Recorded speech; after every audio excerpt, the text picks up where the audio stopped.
Assalamu alaikum, dear students. I hope you guys have already understood that what is the topic in this video.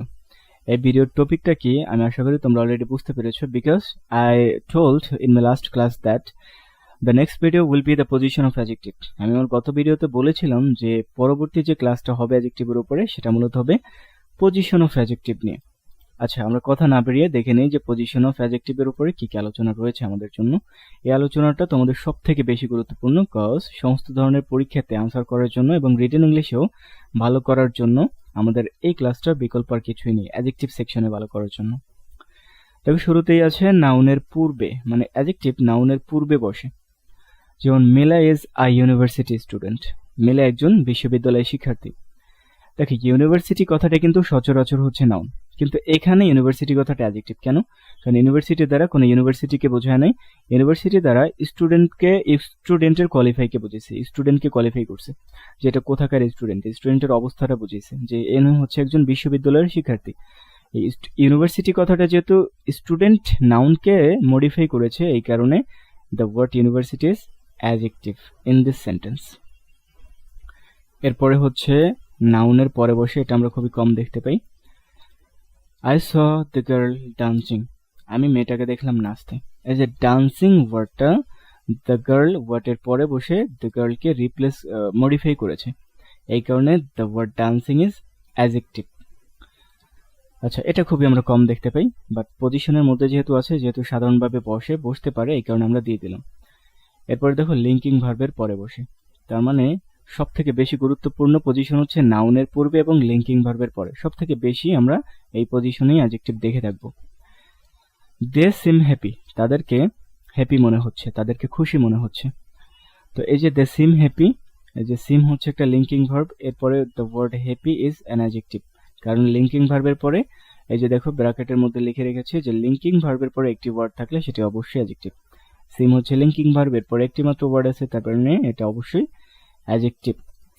এরপরে দেখো আমি কিছু linking verb দিয়ে রেখেছি নিচে। লিঙ্কিং ভার্ব আসলে আমাদের ইংলিশ গ্রামারে অনেক বেশি না, লিঙ্কিং ভার্ব খুবই অল্প কয়েকটি, এবং সব থেকে বেশি ব্যবহৃত কয়েকটি লিঙ্কিং ভার্ব আমি নিচে দিয়ে দিয়েছি। Be, become, remain, appear, feel, look, sound, taste, stay, smell, appoint. এবং এখানে যে বি কথাটা দ্বারা শুধুমাত্র যে বি থাকবে এমন না, বি ভার্ব যতগুলো আছে সব থাকতে পারে। অ্যামেজার, ওয়াজার, বি, বিন, বিং সবগুলোর মধ্যে যে কোনো একটা থাকতেই পারে। তার মানে এই ওয়ার্ডের পরে আমরা যেটা দেখতে পাবো, যদি একটা ওয়ার্ড থাকে এই ওয়ার্ডগুলোর পরে, তাহলে সেটা অবশ্যই অ্যাডজেক্টিভ। ঠিক আছে, এখন আমরা এই লিঙ্কিং ভার্ব সংক্রান্ত আরো কিছু কথা দেখে নেব। দেখো আমি লিখে রেখেছি লিঙ্কিং ভার্ব। লিঙ্কিং ভার্বকে সাধারণত কেমন প্রশ্ন করলে যে উত্তর পাওয়া যায় তাকে অ্যাডজেক্টিভ বলে বা অ্যাডজেক্টিভ হিসেবে ধরা হয়। এই লিঙ্কিং ভার্বের পরে অনেকগুলো ওয়ার্ড থাকতে পারে, তখন আমরা যদি কনফিউজড হয়ে যাই যে which can be the adjective, তাহলে আমরা কেমন দিয়ে প্রশ্ন করব। এখানে লেখা আছে he remains completely silent in the class, সে ক্লাসে পুরোপুরি সাইলেন্ট বা নিশ্চুপ থাকে। এই যে রিমেন্স থাকা, রিমেন্সকে আমরা প্রশ্ন করব কেমন থাকে, উত্তরে আমরা পাবো সাইলেন্ট থাকে। এই যে সাইলেন্ট থাকে, এই কারণে সাইলেন্ট কেমন দিয়ে প্রশ্ন করে যেহেতু আমরা আনসার পেয়েছি, তাই সাইলেন্ট হবে অ্যাডজেক্টিভ ইন দিস সেন্টেন্স। ঠিক আছে, কারণ রিমেন্সের পরে অনেকগুলো ওয়ার্ড আছে, যখন আমরা অনেকগুলো ওয়ার্ড পাবো, একটি ওয়ার্ড থাকলে তো সেটাই হবে অ্যাডজেক্টিভ, কিন্তু যদি অনেকগুলো ওয়ার্ড থাকে তাহলে আমরা কেমন দিয়ে প্রশ্ন করব, যে আনসারটা পাবো সে আনসারটাই হবে অ্যাডজেক্টিভ। এখানে আমরা কেমন দিয়ে প্রশ্ন করে সাইলেন্ট পেয়েছি, কেমন থাকে সাইলেন্ট থাকে, এই কারণে সাইলেন্ট হচ্ছে এই বাক্যে অ্যাডজেক্টিভ। এরপরে দেখো linking verb plus adverb plus adjective. সাধারণত লিঙ্কিং ভার্বের পরে আমরা যে সরাসরি অ্যাডজেক্টিভ পাবো তেমন না, যদি অনেকগুলো থাকে তাহলে এরকমও হতে পারে যে লিঙ্কিং ভার্বের পরে বসেছে অ্যাডজেক্টিভ এবং লিঙ্কিং ভার্বের পরে বসেছে অ্যাডভার্ব, এর পরে বসেছে অ্যাডজেক্টিভ, আমরা এরকম দেখতে পারি। দেখো এখানে এই যে কমপ্লিটলি আছে, কমপ্লিটলি কথাটা হচ্ছে অ্যাডভার্ব, আমি এখানে আন্ডারলাইন করে রেখেছি। হি রিমেন্স কমপ্লিটলি সাইলেন্ট, তিনি পুরোপুরি নিশ্চুপ ছিল। He remains completely silent in the class, তিনি পুরোপুরি ক্লাসে নিশ্চুপ থাকে। এই যে নিশ্চুপ থাকে, কেমন থাকে, নিশ্চুপ থাকে, এবং এই যে কমপ্লিটলি পুরোপুরি কি থাকে, পুরোপুরি সাইলেন্ট থাকে। এই কমপ্লিটলি ওয়ার্ডের ইম্প্যাক্টটা এসে সাইলেন্টের উপরে পড়েছে, এই কারণে কমপ্লিটলি হচ্ছে অ্যাডভার্ব। তাছাড়া আমাদের স্ট্রাকচারে আছে linking verb plus adverb plus adjective. এই যে linking verb plus adverb plus adjective, এই কারণে লিঙ্কিং ভার্ব এবং অ্যাডজেক্টিভ এর মাঝখানে যে ওয়ার্ডটা থাকবে সেই ওয়ার্ডটাকে আমরা অবশ্যই অ্যাডভার্ব বলবো। ঠিক আছে, ওয়েল, এরপর আমরা দেখে নেই আরো কিছু কথা, যেমন একটু আমরা এটা দেখে নিই, তারপরে বলছি। উপরের উদাহরণগুলো একটু বিশ্লেষণ করছি পরে। দেখো এখানে লেখা আছে লিঙ্কিং ভার্ব এর পর যদি প্রিপোজিশন অথবা অবজেক্ট থাকে তাহলে অ্যাডভার্ব হয়। আমরা যদি দেখেছি লিঙ্কিং ভার্বের পরে কোনো একটা অবজেক্ট আছে, ঠিক আছে, অথবা লিঙ্কিং ভার্বের পরেই প্রিপোজিশন আছে, তাহলে এই অবজেক্টের পরে অথবা প্রিপোজিশনের পরে যে ওয়ার্ডগুলো থাকবে সে ওয়ার্ডটাকে আমরা অ্যাডজেক্টিভ বলবো না, বলবো অ্যাডভার্ব। যেমন দেখো Raju tasted the soap hungrily. Raju taste মানে হচ্ছে টেস্ট করে দেখা, একটু খেয়ে টেস্ট করে দেখা। তো রাজু স্যুপ কি করলো, ক্ষুধার্ত ভাবে খেয়ে নিল বা টেস্ট করে নিল, ঠিক আছে। মানে হাংরিলি মানে হচ্ছে এমন খিদা পেয়েছে, মানে এমন ভাবে টেস্ট করছে যে যেন ওর অনেক খিদা পেয়েছে, ঠিক আছে।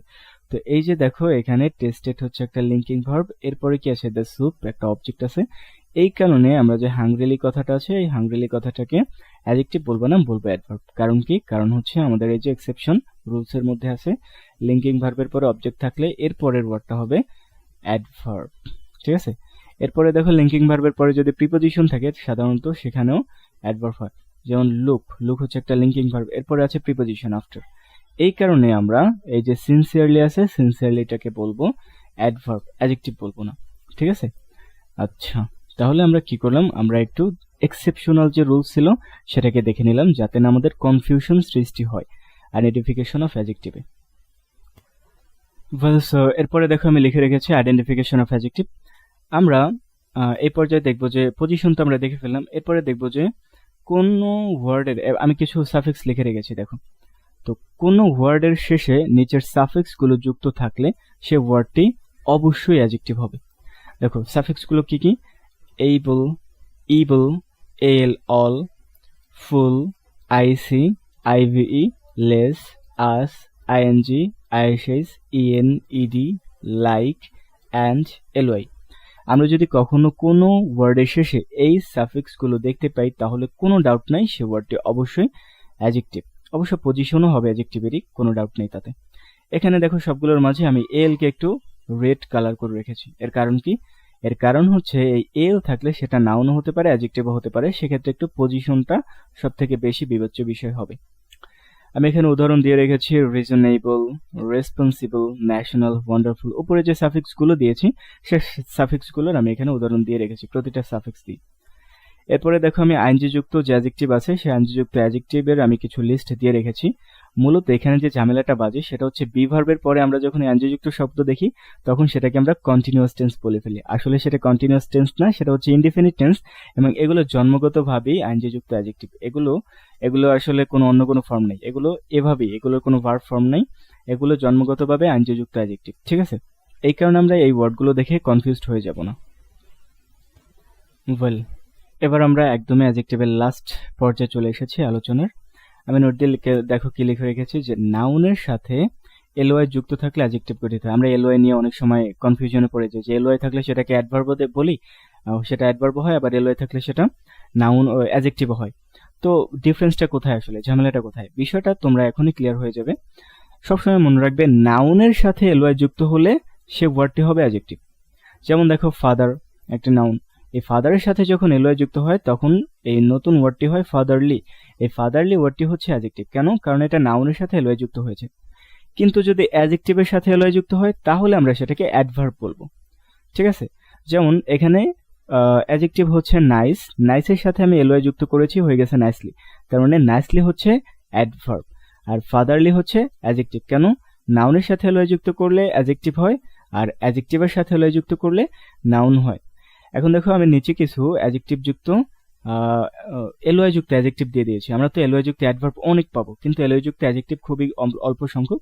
আমি বহুল ব্যবহৃত কিছু অ্যাডজেক্টিভ এখানে দিয়ে রেখেছি, ঠিক আছে, তোমরা এই লিস্টটা দেখে নেবে। সো আমরা যে অ্যাডজেক্টিভের উপর আলোচনাটা দেখেছি ফার্স্ট ক্লাসে এবং এই ক্লাসে, এরপরে তোমরা যত ধরনের প্রশ্ন পাবে এই বিশ্লেষণের বাইরে কখনোই যাবে না। আমি এখানে হয়তো বিসিএস ব্যাংক জবের প্রশ্নগুলো তুলে ধরিনি, কিন্তু বিসিএস ব্যাংক জবের প্রশ্নগুলোকে অ্যানালিসিস করে এই রুলসগুলোকে তৈরি করেছি।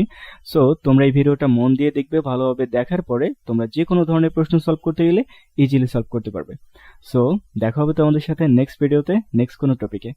সো সে পর্যন্ত সবাই ভালো থাকো, টাটা, বাই বাই, আল্লাহ হাফেজ।